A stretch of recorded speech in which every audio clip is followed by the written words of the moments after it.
We're good.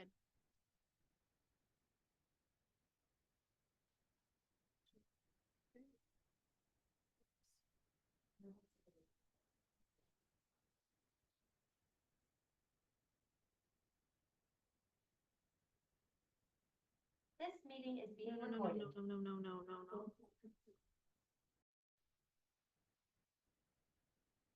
All right, I'll call this meeting of the Sequim City Council to order. If everybody will please stand for the Pledge of Allegiance.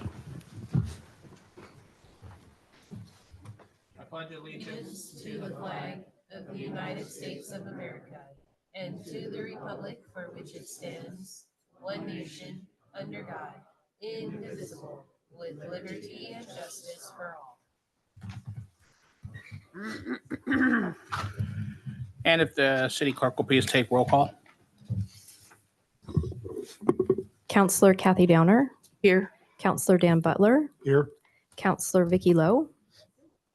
Deputy Mayor Rachel Anderson. Present. Counselor Harmony Rudder. Here. And Counselor Nicole Hartman. Here. And I'm present. No. Mayor Brandon Janice. Present. All right, approval of the final agenda, and I just have one change to make. I'd like to move item 11A only up to after public comment. Everybody okay with that? That sounds good. I also would like to mention that I have something to bring up during open council discussion. Thank you. Any other changes? Move to adopt as published, as amended, sorry. I'll second that. Moved and seconded. Any opposed? All right, seeing none, that agenda is adopted. All right, no ceremonial, so we'll move to public comment. And as this is a limited public forum, individuals providing public comment must not disrupt or otherwise impede the orderly conduct of the meeting. This is not a forum for hate speech. The city of Sequim supports the public's First Amendment right to free speech, but it does not support hate speech. Speakers are expected to be courteous and refrain from making hateful comments, sounds, or remarks. And any offensive words and conduct shared by the public do not reflect the city's values. And the city of Sequim stands firm in its commitment to being an inclusive community and rejects discrimination of any kind. Is anybody signed up? We have no one signed up for remote public comment, but we have Doug Wright for in-person comment. Will this be for regular comment, or are you going to comment on the mobile home park?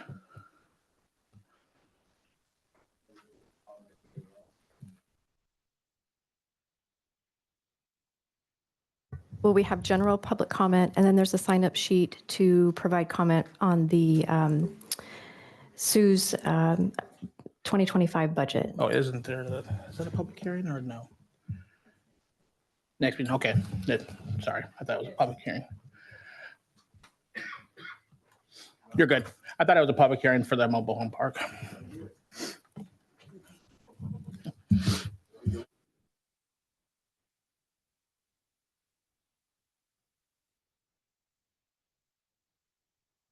There it is. Is that on? Cool. All right. Excuse me. Okay, I'm Doug Wright. I live in Henderson Community in Sequim. You've seen me a few times before, and I'm back. Okay, I just got a few observations I'd like to make on tonight's agenda item 9A, subject 1. Basically, I noticed that in regard to the overlay map, attachments 2 and 3, I don't see Heritage MHP referenced. It is adjacent to Hendrickson on the west side. It's not hashed on the overlay map. So if you check on that, please. And in regard to attachment 6, for the SMC 1862, I see that section 040 and 045 are not included. Don't know if there's any significance to this, just questioning. In regard to Bayview MHP, it's listed in attachment 3. Some people may not know this, but Bayview is the same as Idle Wills if you're not familiar with it. Depends on which public information you're looking at. They're described two different ways. So Bayview, idle wheels are the same thing if you're not aware of that. Subject 2. During the October 14th meeting, we discussed unfair and excessive fees, being charged to all the MHP tenants. And of course, this is throughout the country. It's pretty bad. I've been looking at things and I see it from the East Coast to the West Coast and every place in between. Excuse me. Not sick. Allergies. Yeah, don't we all know? Okay, I do know of at least one MHP in Sequim, possibly two, that is experiencing this dilemma right now. So what I'm hoping that this is being worked on diligently in the background that we're not aware of, and hopefully we can get this thing codified into the Sequim Municipal Code as soon as possible, because this is something that's putting people out of their homes, literally. Subject 3, my thanks to everybody that showed up. This is a short week. A lot of people are gone. In fact, I'm surprised most of you are here like this, because I figured you had somewhere better to be. But in the spirit of the upcoming holidays, just be thankful and grateful for what you've got. And don't forget the holiday, because remember, as long as you're vertical and ventilated, it's pretty good life. So have a great holiday and thank you for listening.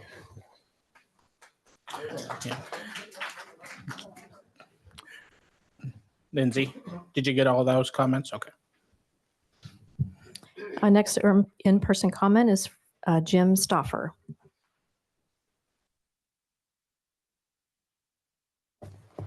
Good evening, council, mayor, staff. Jim Stoffer, and I'm here on behalf of Trinity United Methodist Church. We're not talking fireworks this time, but thank you for all that work in the city. So 4 items. First, last Friday was the community holiday food box distribution, which I think several up there were involved and others. And I know there was 800 cars came through the Methodist parking lot, and 1,100 boxes of meals went out. Each box feeds about 6 folks in a family. So a lot of work, many hands make light work or lighter work. I actually was in Spokane at a public education conference, but I could watch on our cameras. And there was a couple of casualties. We had one canopy over at the church and then one canopy in Cary Blake Park. So that's from there. All the volunteers had survived I don't know if we had snow, but we had the other 4 weather seasons. Next up, the church has installed a Narcan box on our Little Free Pantry, and that's in partnership with Washington State University Extension Office. And so I just want to make sure that EMS and public safety know about. And we have extra kits inside the church office. So in event of need, we can roll those out.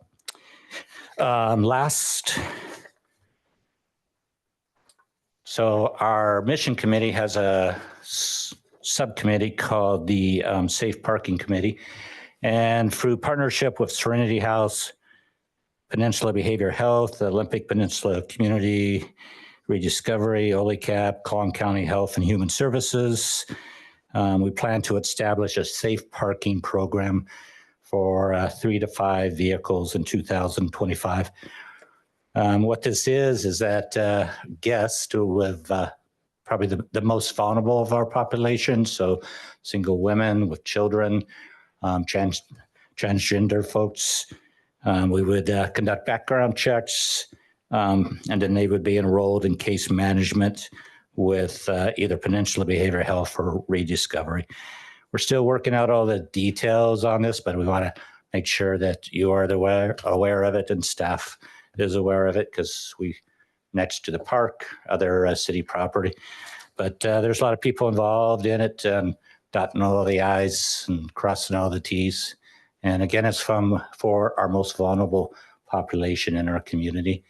And we'll see how it rolls out. If you got more information or more details that you need, please contact the two folks that are listed. Thank you. And then, do you want me to stay up here for the next one? Or go sit down? You can sit there. Okay. All right. You said nobody was signed in for online? Okay, I'll go ahead and turn it over to you, Rachel, for Sister Cities. Alrighty, so this year I was appointed as the City Council liaison for the Sequim-Shiso Sister City Association. And we've been working really, really hard trying to get the exchange student program running, and the garden club has been maintaining and nurturing the friendship garden over in Carrie Blake Park. And so the Sister City Association just wanted to bring some updates and just a reminder of like, hey, we're still here, still working, because it's been a while. And, you know, COVID really put a damper on everything for everybody, but we're back at it. And so here is Jim Stauffer, our Sister City Association president, with a update presentation. Thank you, Rachel. Yes, Jim Stauffer, Sister City president. Long story how I got to that. So I don't speak a word of Japanese, but I think I was late to a meeting. And so you get elected as or voluntold to be the chair. I was a chaperone on a trip back in 2015. Great organization. And I have one of our other board members, and this is Shoko here, who is my translator, and she'll help me through.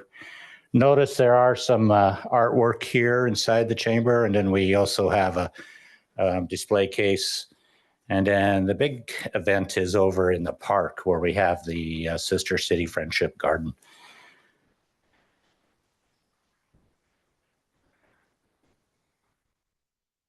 Hope that's right.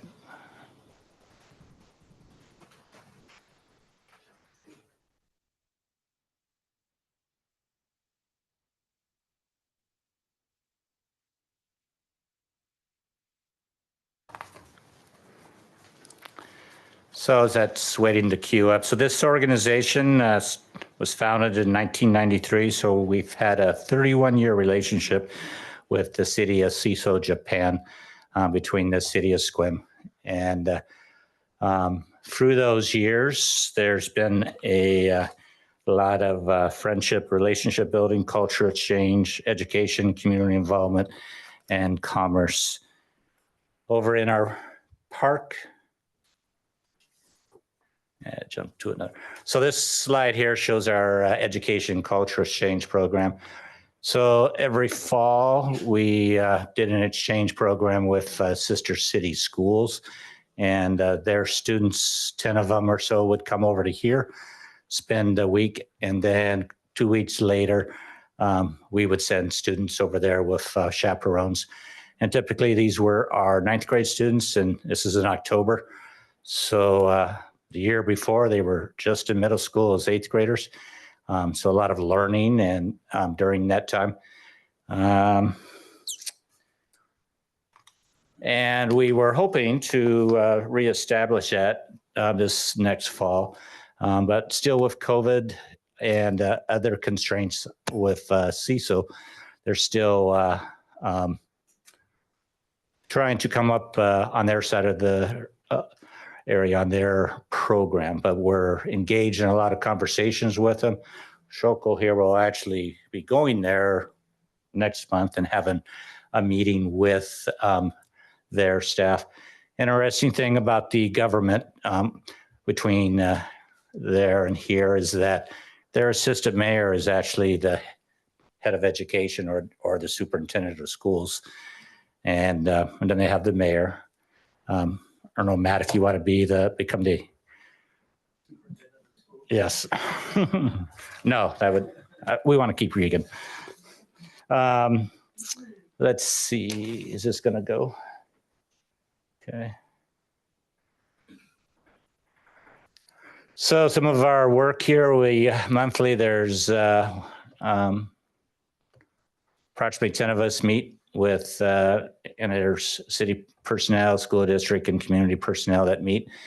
Community teamwork and teamwork focused on that garden committee, festival committee, and education committee. Every Tuesday, our garden committee meets in the park, and more volunteers are welcome to join us. And I appreciation to the park staff who have done a tremendous amount of partnership with us and cleaning out the pond and a few other things there. And public, please stop by and take a look at it. And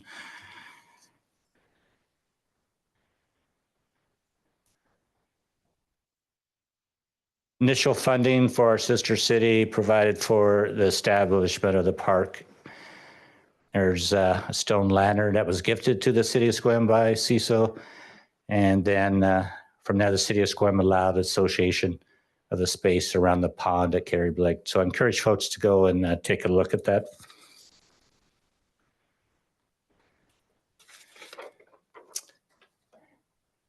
Sequim community volunteers over this past year was or the last 2 years, 450 hours were dedicated, recorded for work in the park. And that includes the partnership with the city again. And then Sunrise Rotary and Lions Club have also been extremely generous with their time and labor, along with private funds and support from local nurseries. It's always the giving spirit of our community, and as we know from other events, is pretty high there. And then here is a slide from an exchange back in 2014. So former mayors Candace Pratt and Laura DeBlue, and then Olympic Medical Center CEO Eric Lewis went as chaperones on that trip in 2014. So typically there's 3 to 4 adults and then 10 students.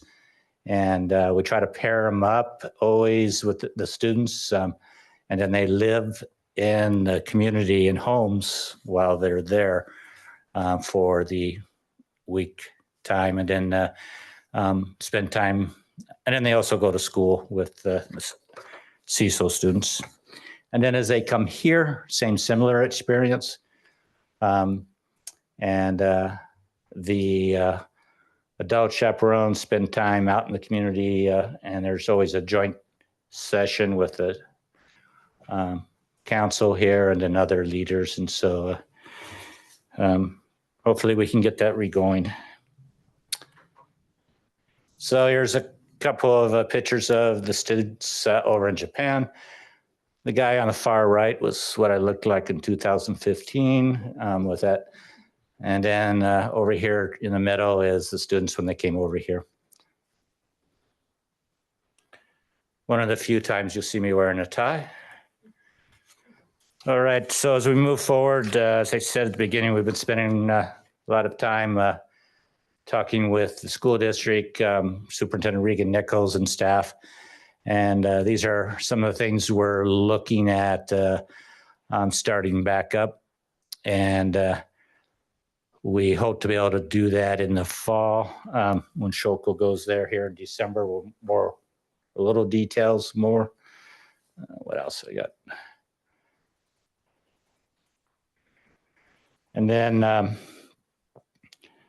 unfortunately, things always change. And last Friday, we got an email in that it says, unfortunately, mainly due to changes in staffing, it is unlikely that the same type of middle school exchange program conducted pre-COVID can be resumed. However, the city is considering alternative exchange activities for 2025 and is working toward securing that approval. So we'll see what transpires, but the big thing is that I was going to come here last year about this time, but several of you were brand new and wanted to give you time to get to know your job. And then as we went through the year, we'll be doing a briefing with the Chamber of Commerce. We've already done one with the school board. We'll be redoing that again, but just wanted you to see what we have in the partnership here in our community. And thank you for that ongoing support.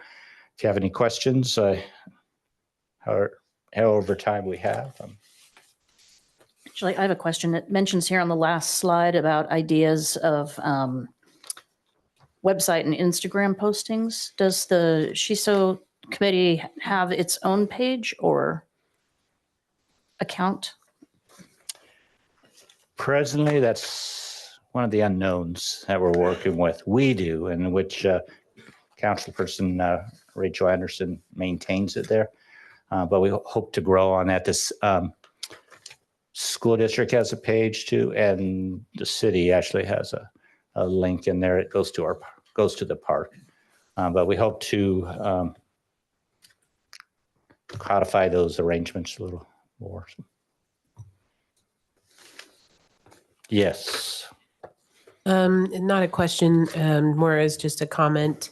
I think the Friendship Garden's looking beautiful. And so many thanks to the staff, to the many volunteers, and also to you, Rachel, because I was walking through Carrie Blake one day and there you were staining one of the features in the Friendship Garden. So thank you, and thank you everyone. And it really is it's one of my favorite parts of Carrie Blake. So thank you.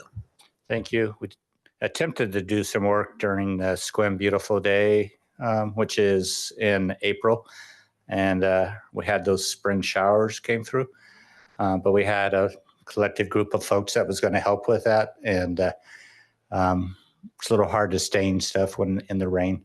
So then we pushed that off. But we have been able to complete, I think, most of that. Yeah, all of the structures, I guess. There's a few bridges, but there's also the big picnic pavilion. And so it took us, I think, almost 50 hours to stain everything. But all of the bridges have also been retreaded. And so it was just really exciting being able to make it safer for people to walk through, especially with winter coming. And I'd say the park is a focal point of our community, and several community festivals are in there. And we have a lot of out-of-town guests that as they walk in and they see that. During several of those community events, we had a booth and just for that community outreach and to tell our story. We will have a booth at the upcoming Sunshine Festival. Remember, it's all about sunshine in your heart because sometimes the weather is entertaining for us. But putting that connection, relationship building, folks from across the way, Seattle, so forth, you have a sister city. And we always are seeking more volunteers, as any community group is. And so Tuesdays, first or the second Tuesday of the month is our meeting. Our next meeting is going to be a kind of a working lunch at the new Japanese restaurant by QSC on the 9th of December at noon. Any more questions? Are we good?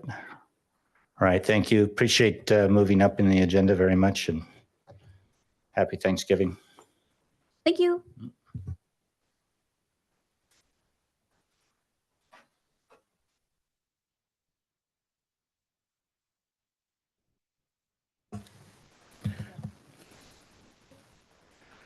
Oh, picture time.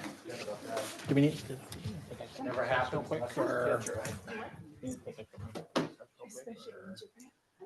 Yes.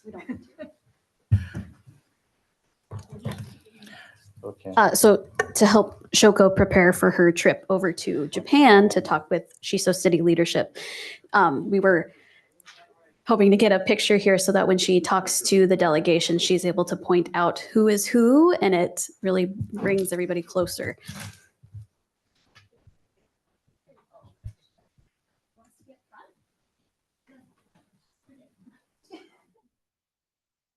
That's in there too. I just couldn't get everybody in one. Yeah, come on.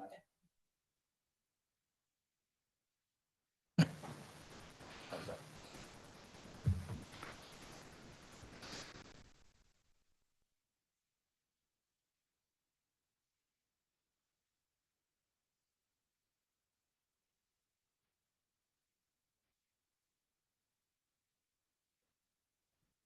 Thank Thank you for your patience.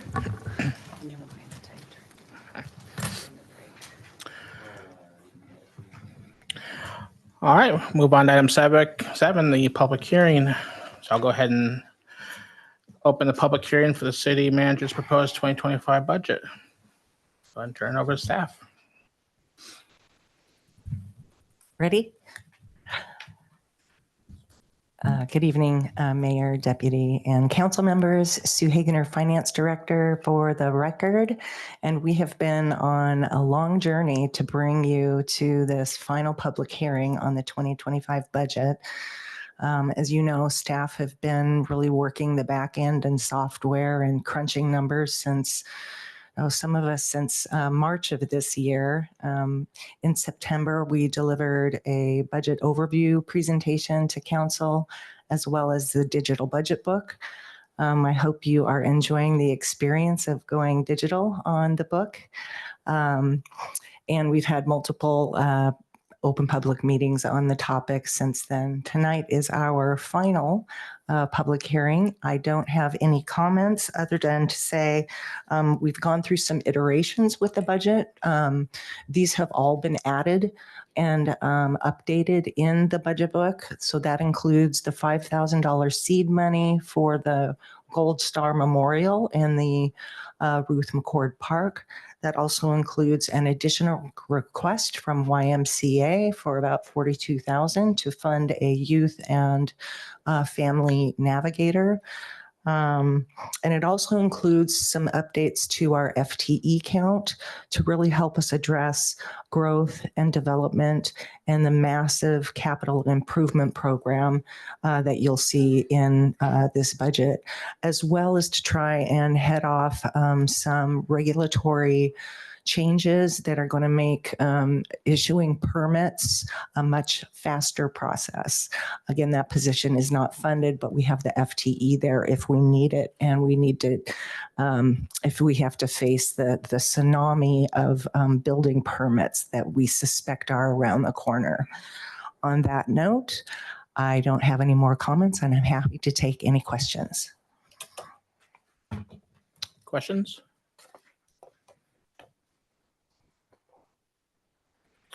All right, seeing none, move on to public comment. Anybody signed up?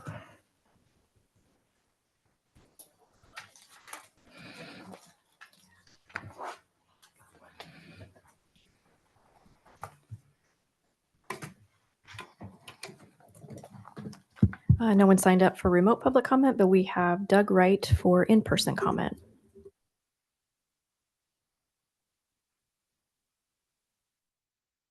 Nope, wrong public meeting or wrong public hearing. Did you want to provide public comment for Sue's or for the 2025 budget, the final public hearing? Okay. We have you down for something else. If you already provided your comment, then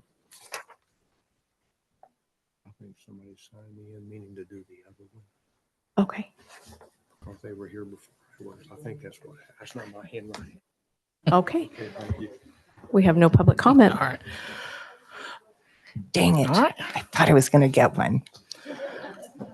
So if nobody signed in, I'll close the public comment portion of the hearing.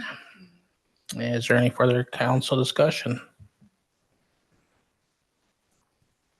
All right, we'll move to council action. I move to approve the ordinance adopting the 2025 budget. Second. Oh, I'll close the public hearing. All right, there's a motion that's been moved and seconded. Is there any further discussion? Any opposed? Motion passes. Thank you so much, council. Congratulations. We have a 2025 budget. Thank you. Thank you for all your work, Sue.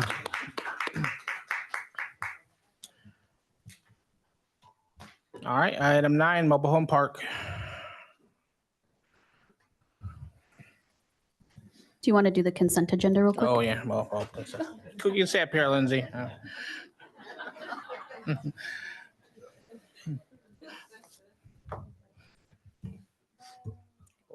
Missed one. All right, items on tonight's consent agenda, claim vouchers totaling $1,813,214.48. City Council meeting minutes for the November 18, 2024 meeting. Water Reclamation Facility Hach sole source purchase, a resolution. Request to waive competitive bidding process to purchase vehicle, a resolution. And Water Reclamation Facility solids handling process study, recommendation to award contract.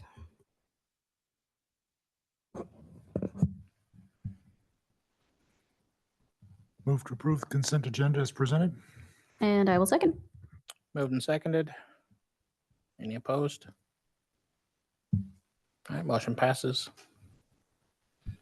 Now we'll move to home parks. Thank you, Mayor. Lindsay Zamel, Community and Economic Development Director for the record.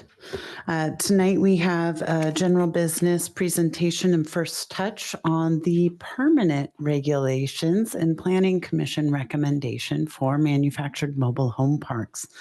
Do a little time travel with council here. Let's go back to 2023.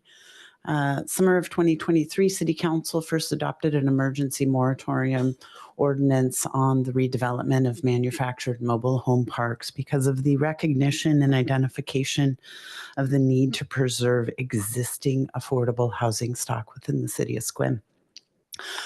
We are currently in our third emergency moratorium that is scheduled to expire January 22nd, 2025.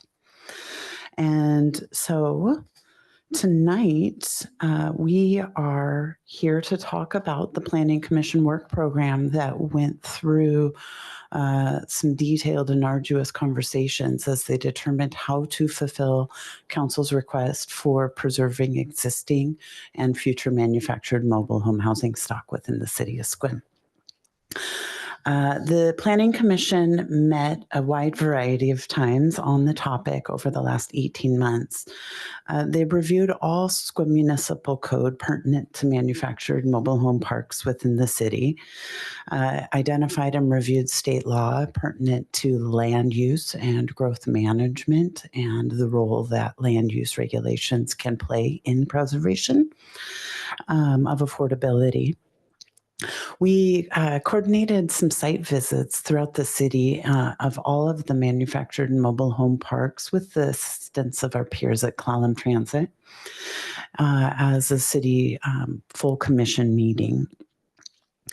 The Planning Commission, in advance of their public hearing, did determine and made the recommendation that RV parks were not the same as mobile home manufactured parks and were not included in the scope of work. The Planning Commission held their public hearing on their final recommendation in August. Since then, staff has adopted existing environmental documents to meet SEPA requirements and completed the Washington State Commerce 60-day review of the legislative markups and draft code that you have in your packet tonight.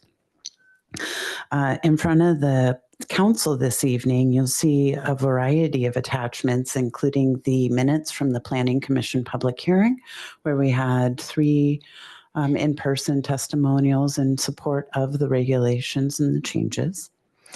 The Planning Commission did make action on their August 20th meeting, moving the final recommendation to City Council to 1, adopt a zoning overlay for existing and future manufactured mobile home parks in the city of Sequim, specifically for parks that are not community ownership and or owned by residents. In addition, adopting the zoning overlays required updates to Sequim Municipal Code 18.16 and adopting a new code 18.63. In addition to the zoning overlay citywide rezone, the Planning Commission recommended moving definitions out of 1862, where they currently resided in application to manufactured mobile home parks, and moved them into our definition section of our zoning chapter, which is 1808. Staff has reviewed the public comment that was submitted at the beginning of the meeting in response to the overlay map in tonight's materials. The Planning Commission public hearing map did include Heritage Park, and that was considered as part of that public hearing. I do believe we had a Scribner's error or GIS mapping error in the materials that were presented tonight. So if council should direct staff to prepare for a public hearing, then we will make sure that that is corrected in time for that.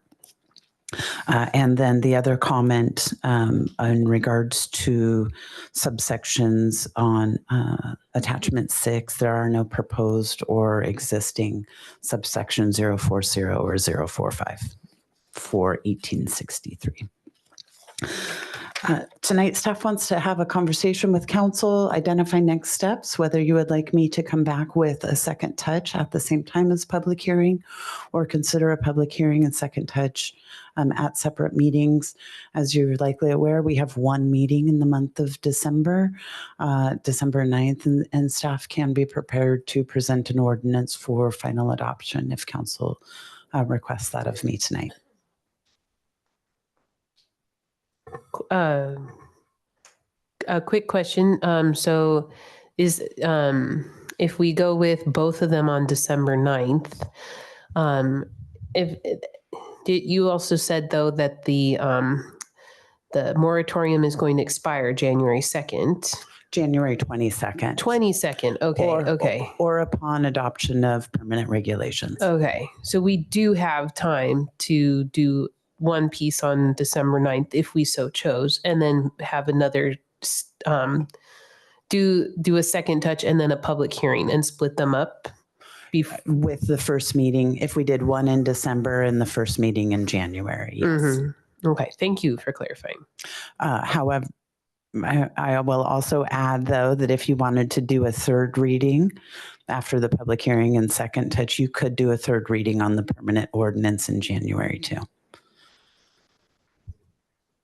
No, we don't have to. Mm-hmm.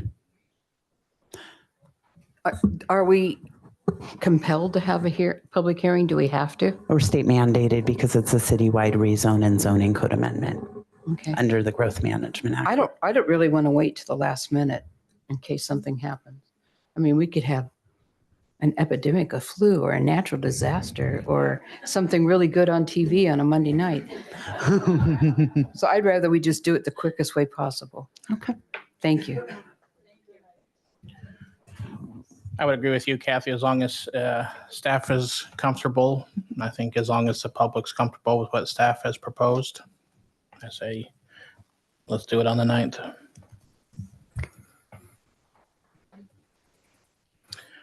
All right. There is a motion in the packet if nobody else has comment. Any other questions? No. Okay. I move to direct staff to schedule a public hearing on this matter in the regular manner to provide the optional notice as authorized under SMC 20.01.160 and to schedule the public hearing on December 9th. Thank you. Second. All right, it's been moved and seconded. Any further discussion? Any opposed? All right, that motion passes. Thank you, Council and Mayor. We'll see everybody on the 9th.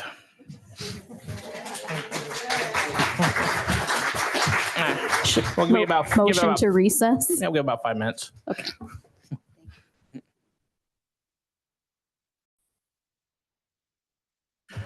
All right, I'll call us back to order. Go ahead and move to Youth Liaison report.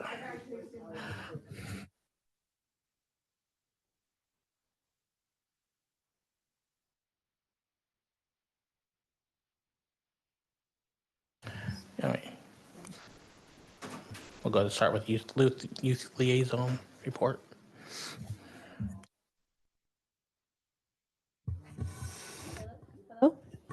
Okay, for the purposes of the record, this is Malia Nelson. As you can see, we have another new youth liaison tonight. This is Lincoln. I'll let him introduce himself later. As far as events in the community, the Sequim City Food Bank is doing 2 holiday meal bag distribution days. They did one on November 22nd from 11 to 2, and they're doing one on December 2nd from 11 to 2. This is a great opportunity for people who need it in the community. The Sequim City Food Bank is always looking for donations, so if you would like to donate, please visit. Also, this is not at the food bank. It's not at the food bank. This is at Carrie Blake. So if you would like to go to Carrie Blake. The Sequim Community Aids Toys for Tots giveaway is on December 17th, 10 to 6 p.m. So if you're looking for toys for your kids, this is for any child that lives in Sequim from the ages of from the ages of like a baby to 17-year-olds. They do require ID that you live in Sequim because it is only supposed to be for Sequim children. And the Festival of Trees in PA is November 27th through December 1st.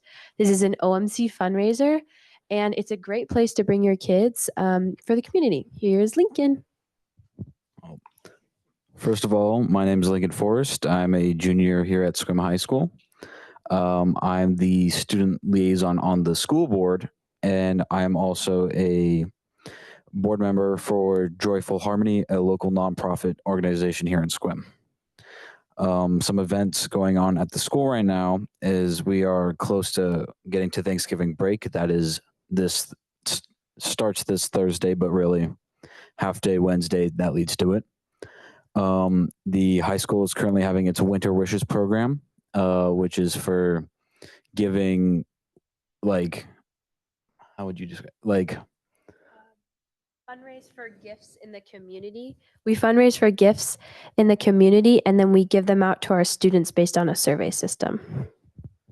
Helen Haller and Grey Wolf Elementary are having their Turkey Trot fundraiser for their reading programs. And current club activities include Interacts Club Giving Tree at Habitat for Humanity. The Sequim Middle School's NASA Club earned national recognition and a trip to the Kennedy Space Center. And the NASA Club also extended into the high school, allowing high schoolers to join the club. That is it.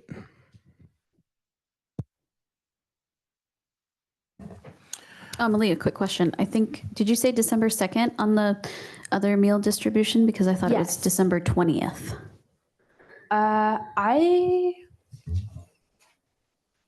One moment.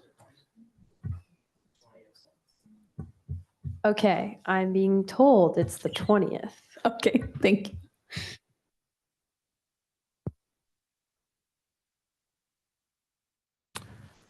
I have a quick question follow-up. Did the Flapjack fundraiser already happen? Was that on Saturday? Oh, man. All right, thanks.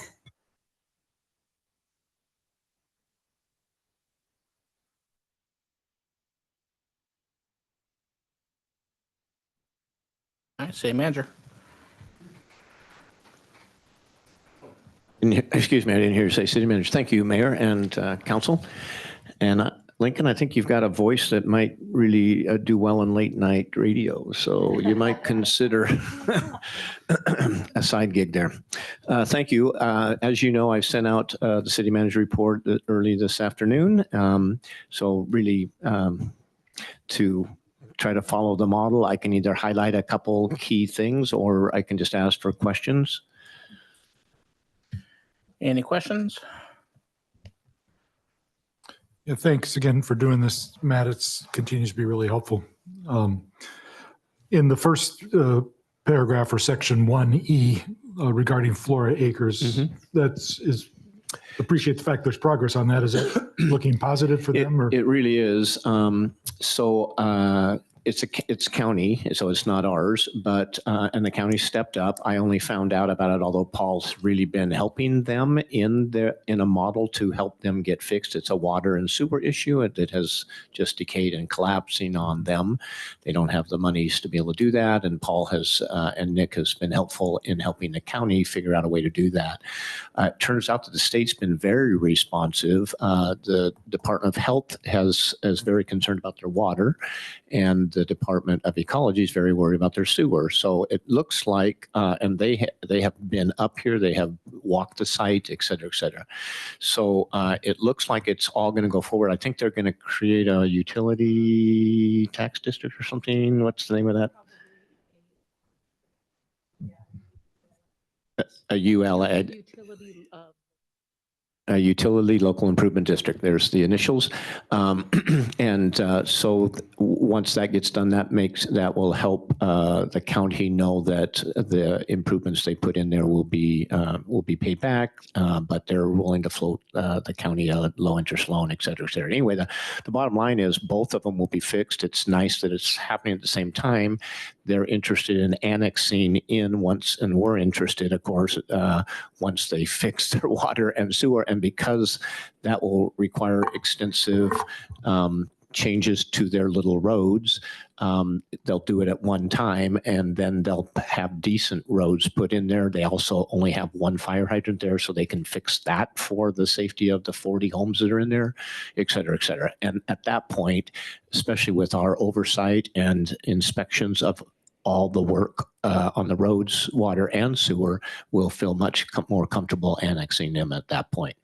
Yeah, I think it is interesting that our three, for sure, Steve Theringer, but all of our legislators are very interested in the success of this fix, because apparently there's a lot of HOAs, small ones, all around the state that are old and are having infrastructure problems, and they're all in the same place. They don't have the funds to be able to do a major infrastructure update. And so Steve would like to use the model that we're doing here as a success story to share and to make sure that funds are put into a bucket, some type of funds for others to borrow on a low rent through the utility improvement thing. So I think we'll be recognized for fixing or helping fix an well HOA. done. Yeah.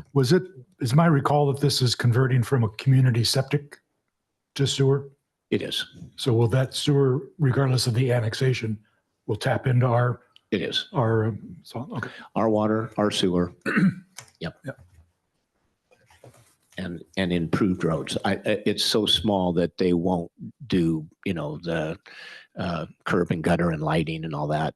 But Paul and Nick have both been out there and said,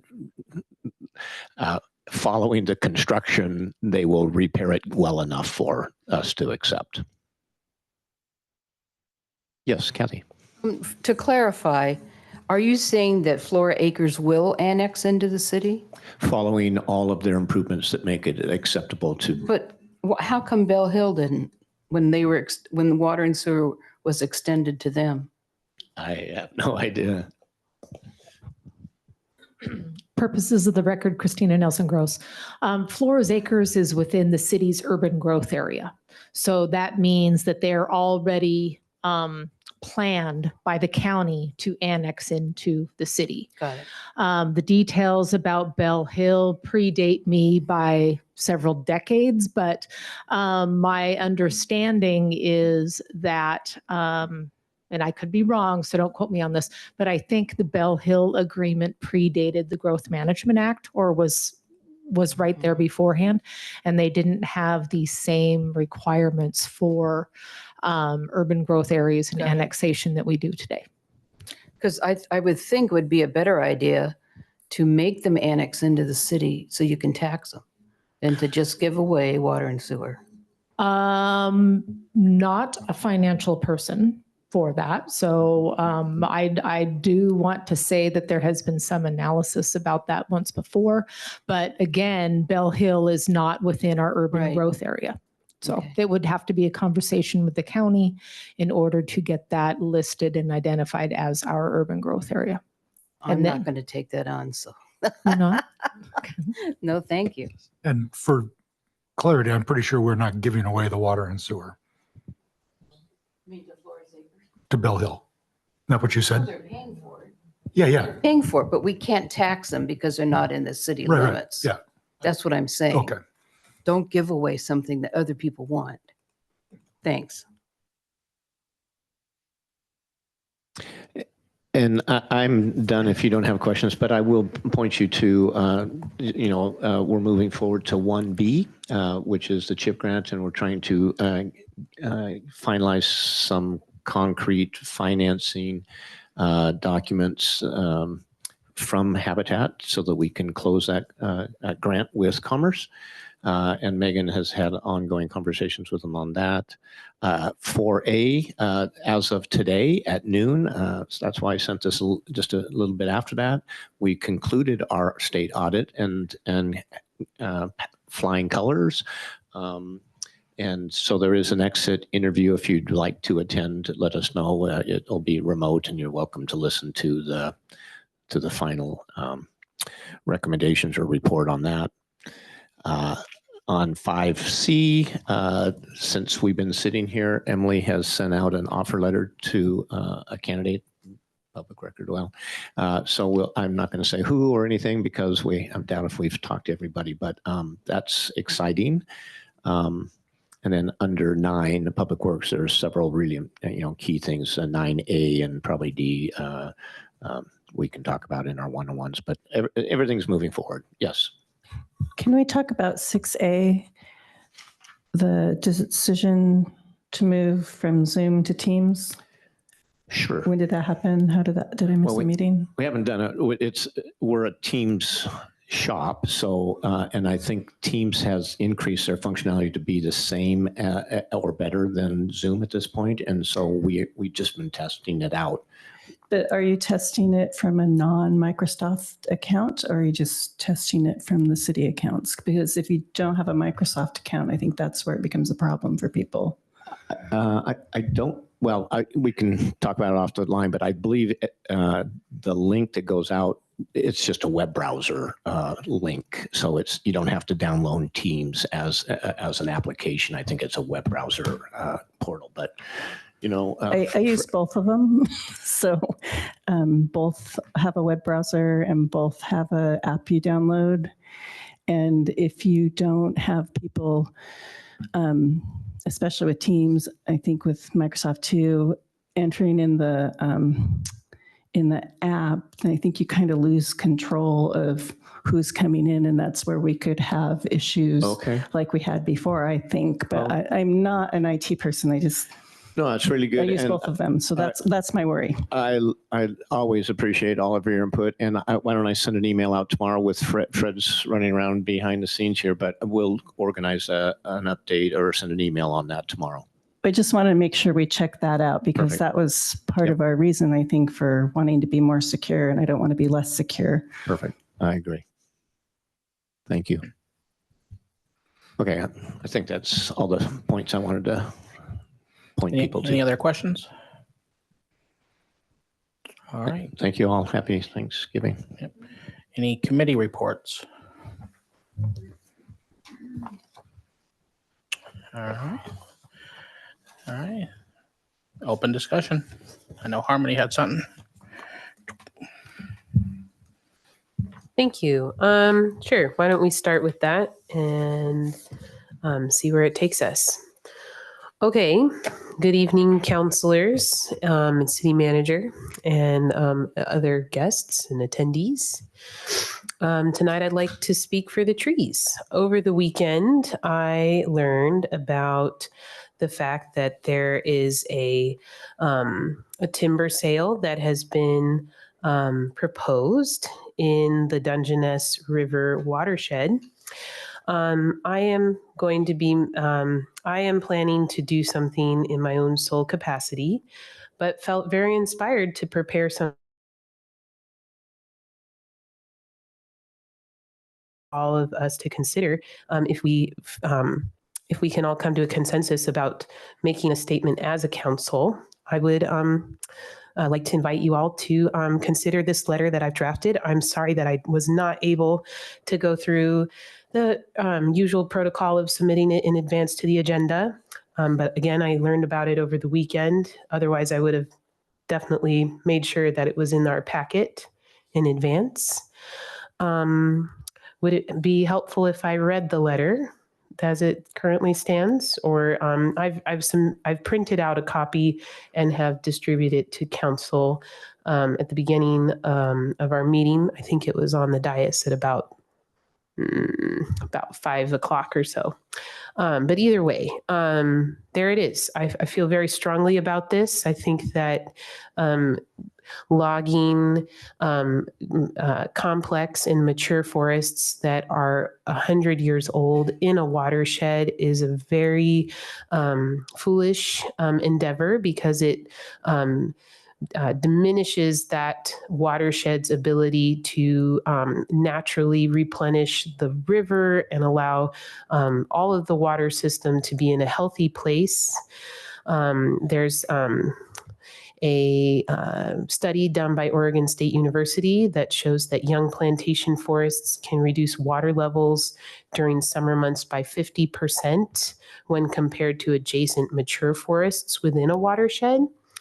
That's just one of the many reasons why I believe that logging inside a watershed is just not a great idea, because we can't make more water. I mean, what would I know that we are in a very good place right now. And I think that that's due to a lot of really good pre-planning, and our city has just implemented some new wells into deeper aquifers. But I think we owe it to our community and the future generations that are going to come up after us to make sure that we're making a statement that in our watershed, in our Dungeness Valley, this is important to us as a city. And I didn't reference the particular sale in the letter. I wanted to leave the letter very open-ended. So I'd welcome your discussion. And if we're able to come to a consensus on this, I would love for us to send this to DNR. The reason I wasn't able, the reason that this is on a short timeline, and why I'm going about it in this way, is that the particular timber sale in the Dungeness River watershed, the public comment period is closing tomorrow. Which is why I went this path. I don't like doing things last minute. I know that it would be better to have the more advance, but the time is now. The time is now to act if we're going to do something. So I look forward to just hearing your all thoughts and hearing what you're thinking on this. Thank you. Yeah. Who owns the property that might be logged? It's state lands. So they still have to get a permit, correct? To log it? So I would say that I am not a subject matter expert on timber sales and how those go down, but so this is a timber sale that the Department of Natural Resources is bringing forward, that they would like to, that they're looking. So these are state lands, and then the Department of Natural Resources is doing this sale to benefit junior taxing districts, I suppose. That's how it generally goes. Do you know goes which down. district it is, like a hospital or a school or? No, I don't know any of those details. I just know that it's been proposed and it's in our watershed, and that other sections of this particular sale are not inside the watershed, but the section that is inside the watershed, it should not be logged. That's right, my. But the Elwha River is Port Angeles' water supply, not ours. Yes, but this one is happening in the Dungeness River watershed. I don't understand. This is implying, and I probably have it backwards. the Dungeness does not supply water to the aquifers. Isn't it the other way around? Paul left, so I don't, anybody here can answer my question? At this point, but the aquifers, of course, are underground, you know, and we're now tapped into the fourth layer just recently, 500 feet below the surface. But I am not the subject matter expert. There's surface water and underground water, which is your aquifer. Right, but this is implying that the Dungeness feeds water into the aquifers. Isn't it the other way around? The river, vegetation helps hold the water into the ground. So if you don't have trees and brush and all that, the water just, some of it goes by. And they've seen that in California where they've overdeveloped, where they have mudslides because of it. And Well, so I think that's what, is that you were talking about? They also build where they shouldn't. Well, that too. But that's another meeting. But I don't understand, isn't the Dungeness irrigation water or is it drinking water? See, this just doesn't make any sense to me. I'm not a water scientist or a hydrologist. If I wish that we had more time, and I would love to invite some excellent, very, very well versed hydrologists in our community that have a lot of history here to come and give us a disclaimer on the science. What I do know is that I prepared this letter with the help of the Olympic Climate Action Network, and the people who work in that organization are well versed in science, and that this is that the study from Oregon State University, and in addition, shows that we need to make sure that we're maintaining the mature biodiverse forests in our watersheds so that they hold the water, they flow through it more slowly, and that we have a better source of fresh, clean water to our city and our community by making sure that the forests in those watersheds are not disturbed. This is outside the city limits of Sequim. And I just want I don't feel comfortable signing something that doesn't pertain to Sequim. If the Port Angeles Council wants to reach out to us and ask us our water supply is in danger, well, like I said before, this is Port Angeles's water supply. No, this is just about the Dungeness River, Kathy. Why does your letter mention the Elwha River watershed? I'm sorry, that was one of the pieces that, so as I said, I used the talking points and the information prepared by the Olympic Climate Action Network to draft this letter. And so in that list of items, they mentioned that the Port Angeles City Council has, I feel like I should have read the letter at the beginning of this discussion. So I'm going to read that sentence. Port Angeles City Council has raised concerns about drinking water and logging impact on summer drought conditions in the Elwha River watershed. The next sentence goes on to say, the Dungeness River faces similar and unique challenges in providing enough water to the city of Sequim and the surrounding Dungeness Valley. Additionally, summer water shortages are projected to worsen under climate change. So I included the sentence that they suggest about Port Angeles City Council and the Elwha River watershed because in September of 2022, they asked for the Aldwell timber sale to be paused so that their city could in a deeper way explore how logging in the watershed would affect their city water supply. So it's brought up in this situation to say that they made that that the Port Angeles City Council moved to look at the Elwha River watershed, and that I believe that Olympic Climate Action Network proposes that because there could be very, very similar effects in the Dungeness River. I see your hand, and I think I know what you're going to say. Mayor, go ahead. I'll wait. I'll just wait for you if you're not finished. No, just to say, I think that you're right. It can be very confusing. Perhaps that sentence doesn't belong in a letter directly from council, but maybe it can, because it shows that we're ready to stand in solidarity with Port Angeles over our concerns about logging in watersheds, and in the watershed just south of our city, and so that's. But yeah, I see it as a statement of standing in solidarity with Port Angeles, but I think there's other opinion as well, and that's great. Go ahead, Brandon. Thank you, Harmony. Yeah.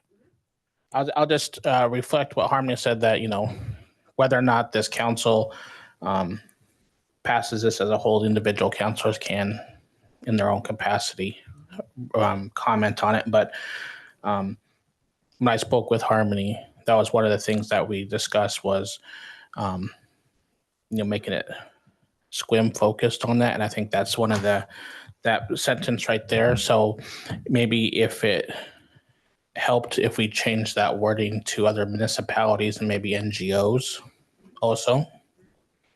But I still don't have an answer. Our drinking water does not come from the Dungeness River. Our irrigation water comes from the Dungeness. It's all overlapping though.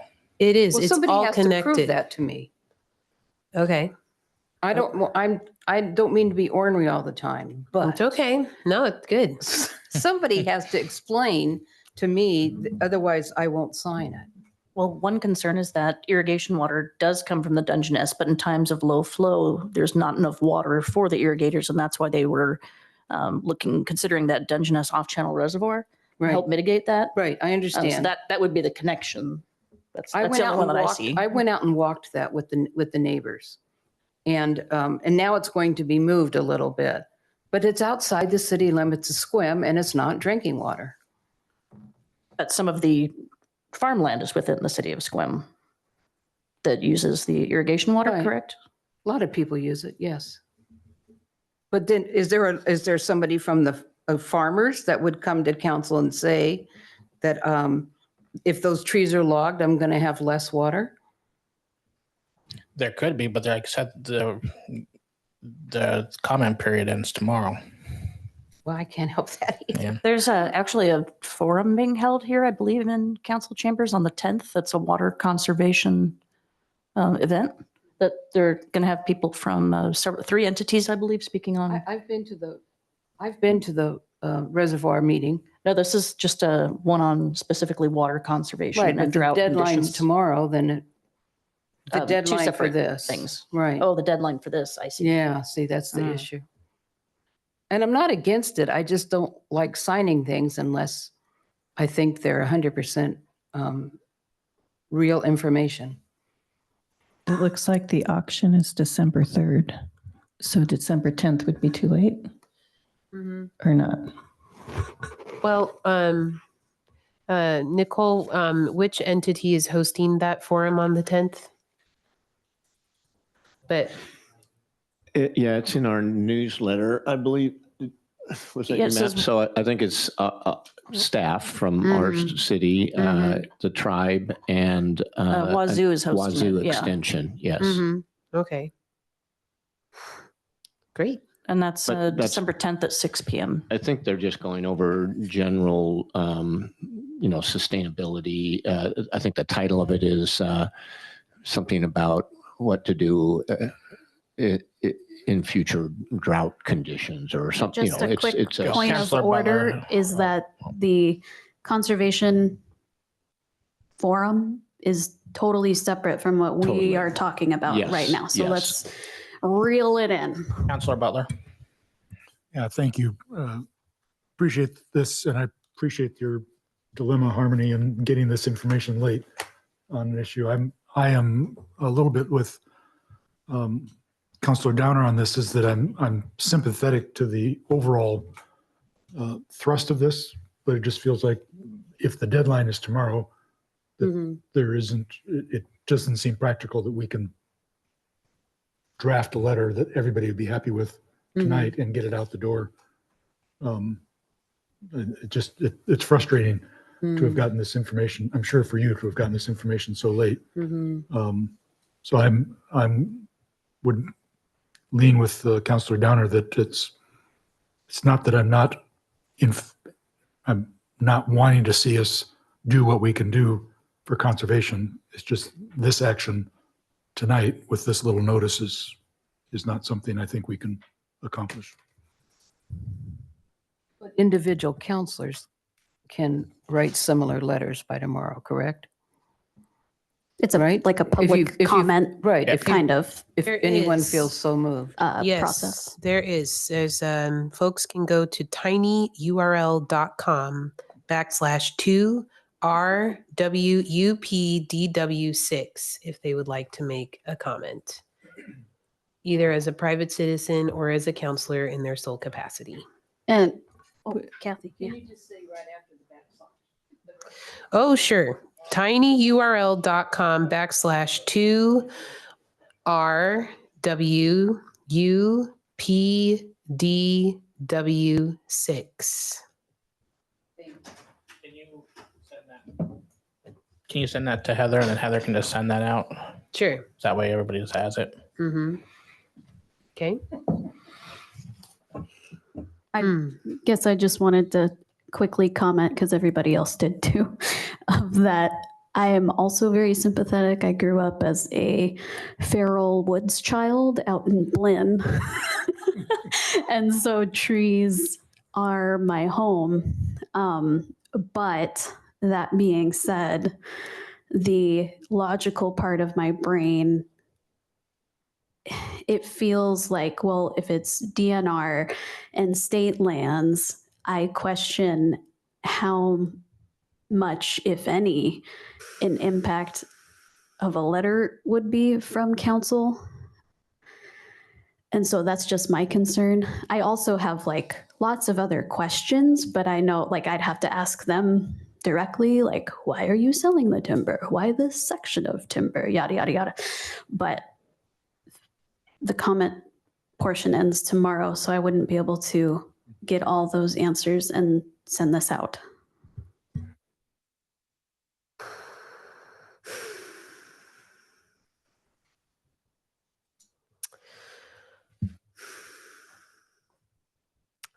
Well, I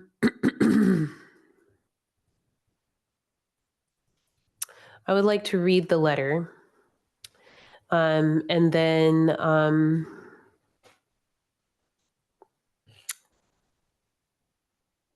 mean, yeah, just as if the I suppose we can move forward. There's a then point of order. Go ahead. I appreciate what you're wanting to accomplish, Harmony, and I'm trying not to be the spoke in the wheels here.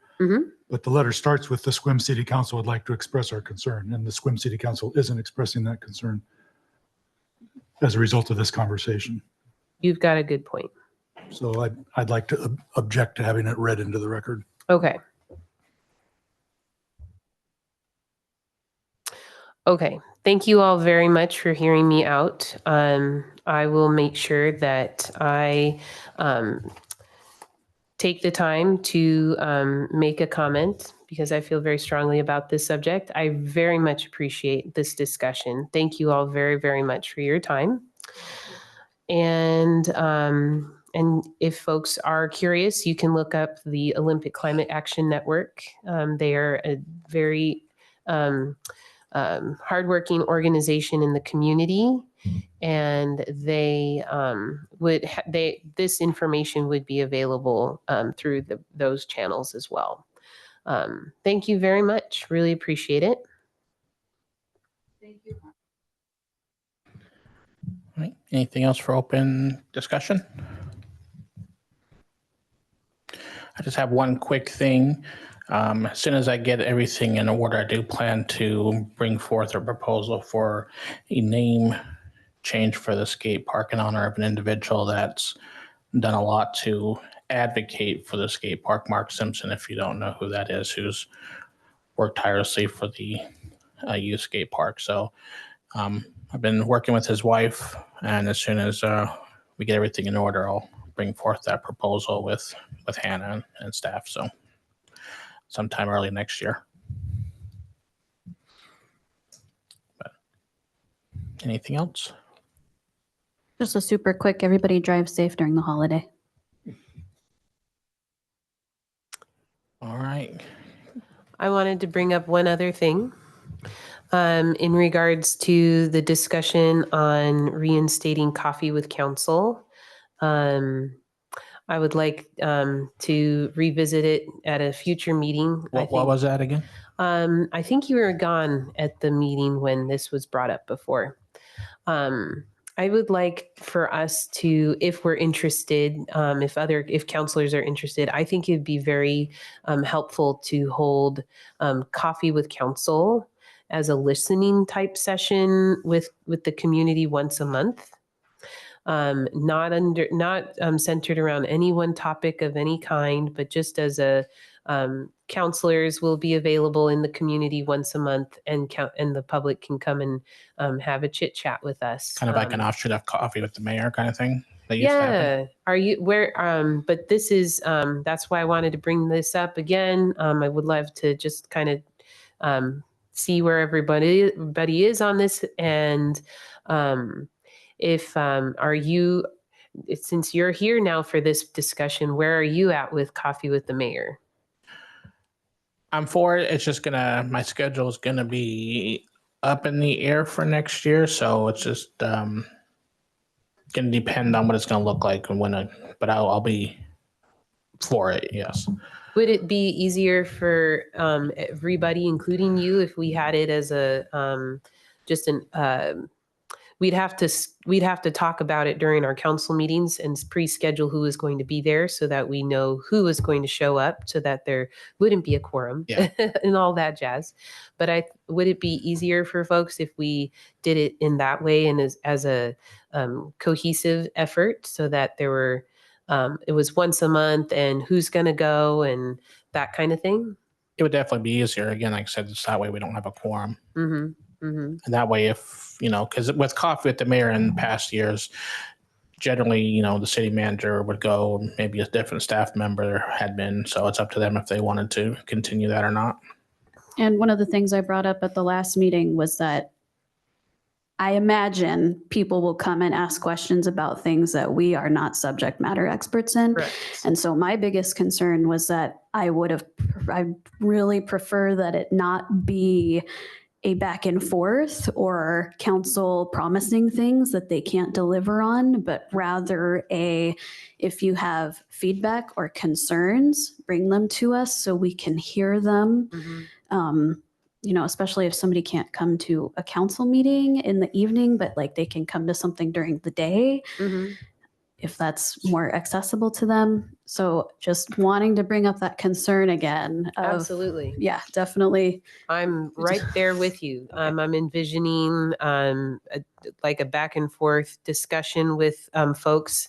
There'd be a big easel pad with markers and Post-it notes, and people can just, someone's, what they call it, conversation harvesting, writing down all the things that people are saying, and people can just grab a Post-it note and write their thoughts down and pop it on there too. So it's just another way for us to really be out there hearing what the community's needs and wants are, and that they can come and talk to us about what, and also it's an opportunity for us to make sure that we're doing as we're out there, we're also helping folks understand like who we are, like we're the policymakers and the staff are the operations side of it.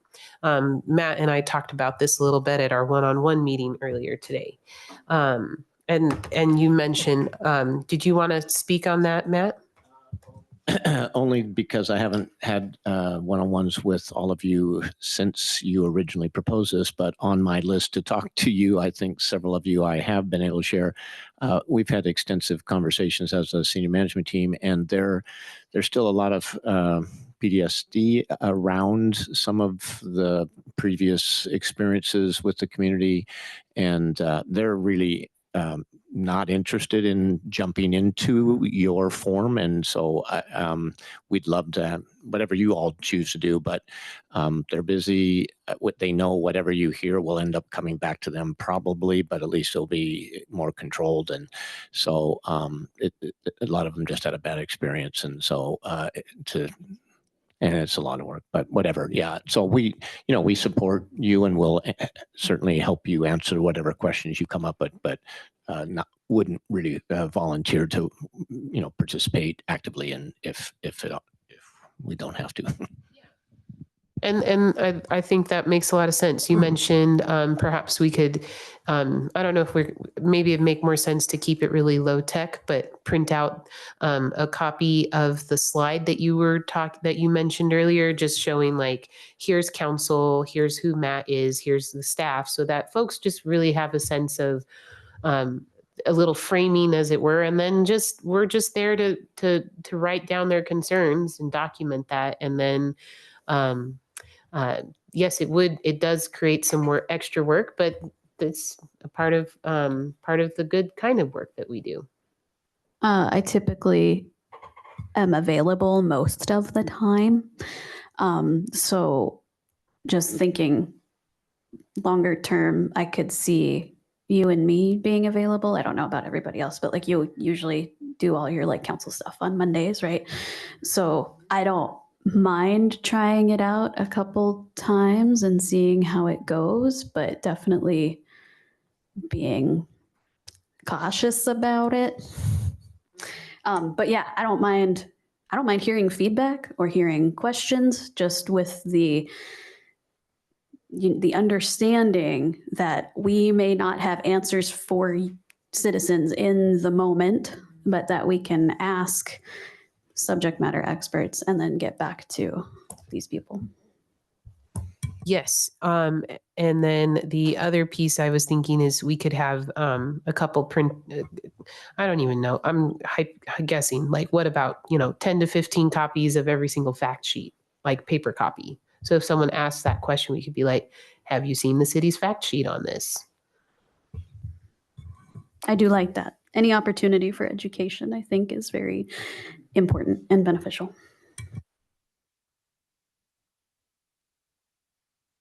We bought our house 2 years before we actually moved here.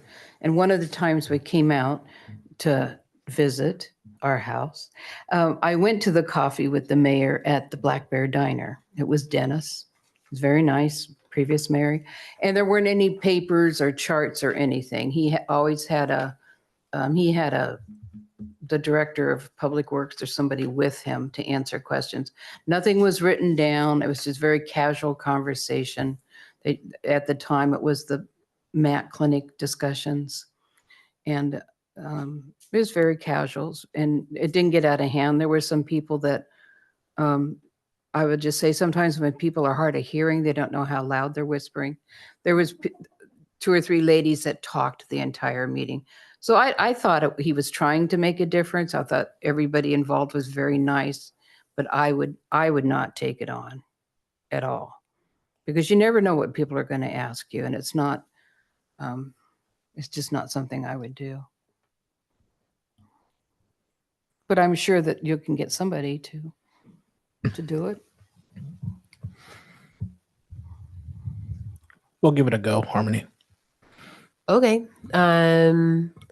How about we talk about it at the next meeting so we can all think about I would like it to be on a Monday. So maybe we could talk about it at the next meeting and decide which Monday of the month works best for folks. Do you want to do it over the radio like was done during COVID? Ooh, no, I would prefer in person, face to face. That feels better to me. Because I don't interview. No. Yeah, I absolutely would prefer. You would control the agenda.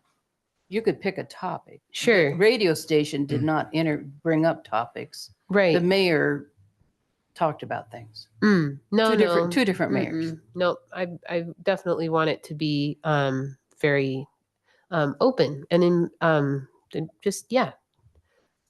people bring what's on their mind. Build better community that way. Get to know folks. papers here to get that out so people show up. Oh boy, but we haven't set a date or a time yet. So He'll be here next meeting. okay.